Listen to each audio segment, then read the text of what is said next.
আপনারা চাইলে এর উপরে একটু শুকনো লঙ্কা গুঁড়ো, একটু লঙ্কা গুঁড়ো দিয়ে দিতে পারেন। আর যদি না ঝাল খায় বাড়িতে, নাও দিলে চলবে। আমি অল্প একটু দিলাম, আর একটু গোলমরিচের পাউডার।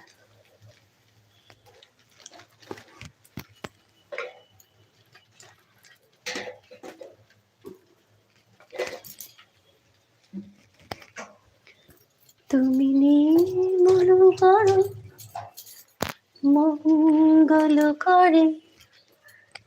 তো ধনে পাতা দিয়ে দেবো একটু। এখন তো প্রচুর ধনে পাতা বাজারে, সব রেসিপিতেই ধনে পাতা ভালো লাগবে।